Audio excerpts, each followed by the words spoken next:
Good morning, everybody. Well, I guess it's morning for me, but who knows what time you're going to be watching this. Anyway, Sherman here, Leave a Legacy, episode number 36. Going to focus in on surrounding yourself with winners. I think this is a difficult play for a lot of people professionally and then personally. What happens is, depending on where they grew up and what kind of people are in their context and in regards to their trust circle, they might actually find themselves outgrowing them. As strong entrepreneurs, as strong sales individuals, they might find themselves getting to a lifestyle that is just not conducive for the people that they used to surround themselves with. Winners like to be around other winners. People that are optimists typically can't stand a pessimist. We don't see the world in the same way, right?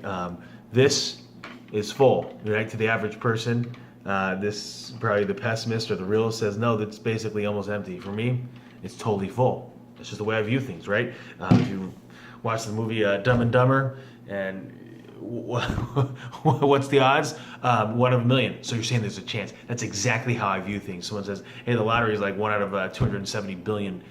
So you're saying there's a chance. You know, there really is. There's a good opportunity. I think it's actually 1 out of 270 million. But yeah, I am that 1%. I am that 1%.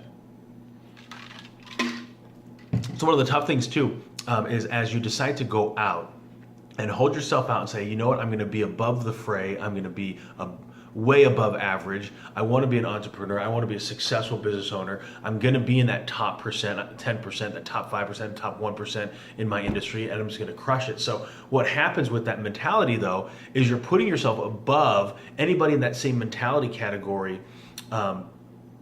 Doesn't think like the people that are in the other percentage.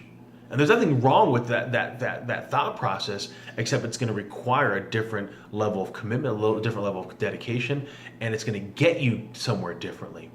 And so I know a lot of successful advisors, they end up start having a lifestyle that their parents never had. They start having a lifestyle that their best friends don't have. And what you find is your circle of friends starts changing. We'll often say if you want to see what kind of lifestyle you're going to have, look at your closest 5 friends. Look at where you're spending your time. Look at your top 5 clients. That's going to be pretty indicative of where you're going to go. And surround yourself with a bunch of winners, of other entrepreneurs that are really going at what they want from a goal perspective, from an aspiration perspective. Will eventually get to that point of crushing it. And really fulfilling something in their life that they deliberately wanted to accomplish, where the average person still lives their life in default. I'm amazed at how many times every single year on the newscast, news, they always talk about setting of goals and writing them down, New Year's resolutions. I mean, it's literally this whole phenomenon of setting goals is out there for everyone to see, and we even have a term for it: New Year's resolutions. The problem is that most people never write it down and then don't ever accomplish anything differently. They end up going through life by default, and that just blows. If you want a life that ultimately that's of your creation, you want to be able to then think about what you want ahead of time and then go after it instead of letting life just kind of happen to you at happenstance. So be very careful who you choose to associate with, because their mindset rubs off on you. Their aspirations have a tendency to rub off on you.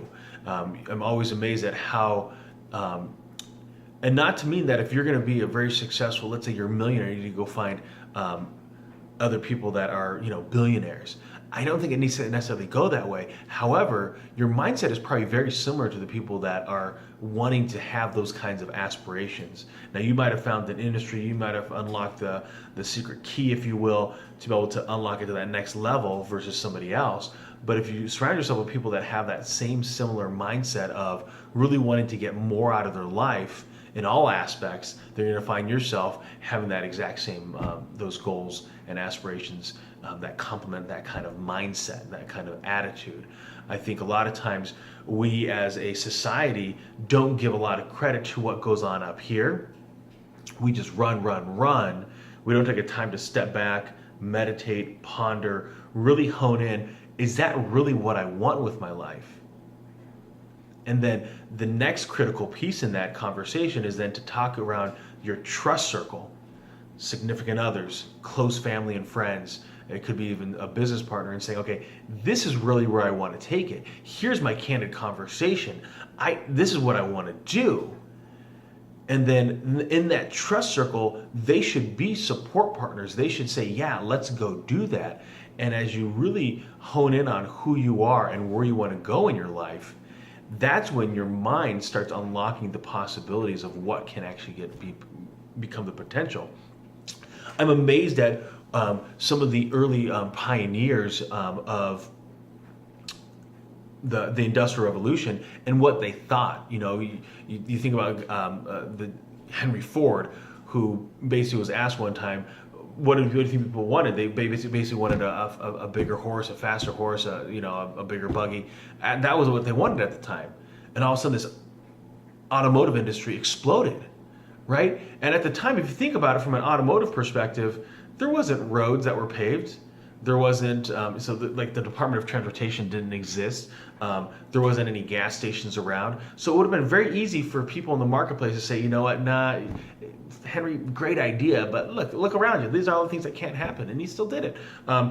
Or they said, oh, well, where's your engineering degree from? You can't really do those things. All these no's. You think about the Wright brothers, who ran a bicycle shop that wanted to get man to fly. Like that, to me, the audacity that they must have had, the confidence, the self-awareness, the aspiration to say, you know what, we want to do this, even though we know we don't necessarily have the right pedigree to get there.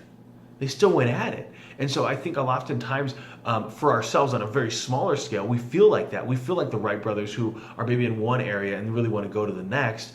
And that's okay. It's okay to think that way. It's almost like you need that permission.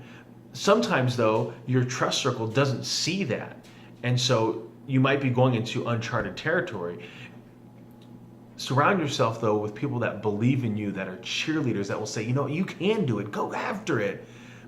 And if you don't, still here, right? And that's the beauty, is that you want that trust circle to be able to believe in you, support you, and that if things don't go that right way, they still support and believe in you.